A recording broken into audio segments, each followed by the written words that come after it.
What's up guys, in today's video I'm going to be showing you how to install the Stage 1 CDI kit for your motorized bicycle.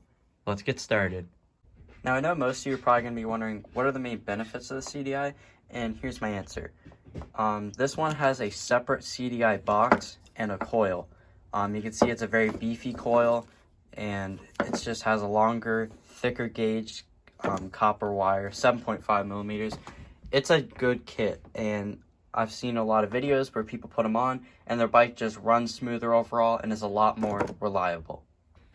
So compare this to a stock CDI box. It's all built into one, and it has this really cheap gauge wire that's known to break. If you move this around too much, it actually will break the copper core inside.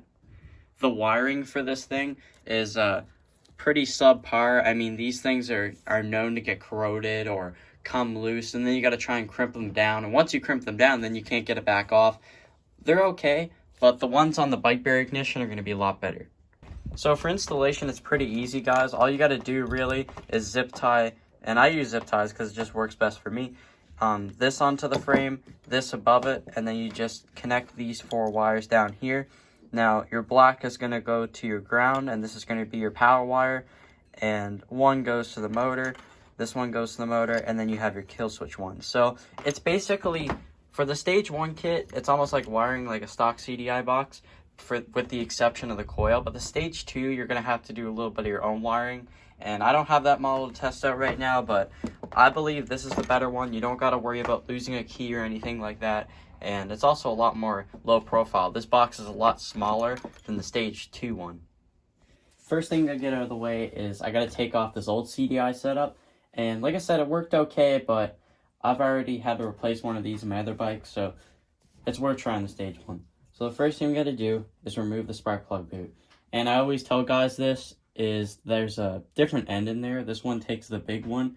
I believe the Stage 1 CDI, you actually have to unscrew the spark plug cap, so we'll do that after. I'm going to get my tin snips. I like using this to cut zip ties, it just works better. But before we do that, we should probably unhook these wires here. And they're pretty simple, honestly. You just pull them out of their slot, and they'll usually come right out. Just like that. You're just going to unhook your old wires. Try not to tear on them too much, or the little connectors at the end could pop off, so be careful about that. So we have all this freed up, right? And then we're going to get our tin snips here and just cut the zip tie there.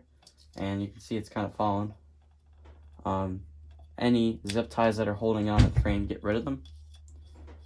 And it's pretty easy, guys, honestly, to do this swap. We have the old CDI box out, and now we're going to install the Stage 1. So as you guys can see, just a little update here. We have the coil zip tied onto the frame, as well as the CDI box. And originally I was going to mount it under the engine, but it would have required a lot of cutting of the wires, which I was not intending doing. So I went ahead and mounted it up here. I did have to shorten this a little bit, and I'm going to zip tie it and we'll make it look all clean. But all I got to do now is connect the CDI wires, zip tie that, and we'll give it a start up and see how it performs. Okay guys, so for the wiring, it's pretty easy in my opinion. I mean, all you got is 2 kill switch wires and 2 wires coming from the motor. So locate your blue wire coming from the CDI box, and you're going to take your red wire and you're going to connect them just like that. Then you're going to get your black wire and locate your ground wire on the CDI box. Connect it like that. Okay, and then get your kill switch ones. Slap those on as well. And now your bike will actually shut off when you hit the button, the way it is now. You may notice that the wires are a little bit messy, and that's because they provided extra length on the wires there. What I'm probably going to do is not touch any of this stuff here, and I'm actually just going to cut down the wires in the motor.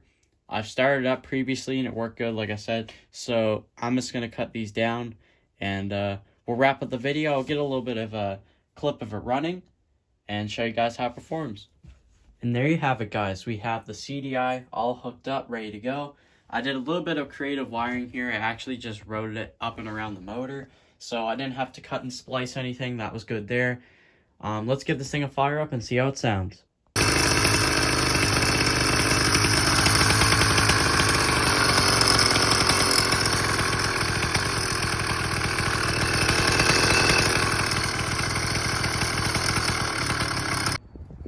So guys, I'm pretty satisfied on how the bike performs and idles properly.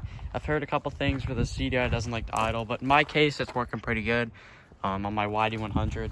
So that's that. I recommend checking it out. I'll leave a link in their website down below. Check out Bikeberry, and this only comes in a little over 20 bucks, so it's well worth the money, and it's going to keep your bike a lot more reliable because it just has better quality components.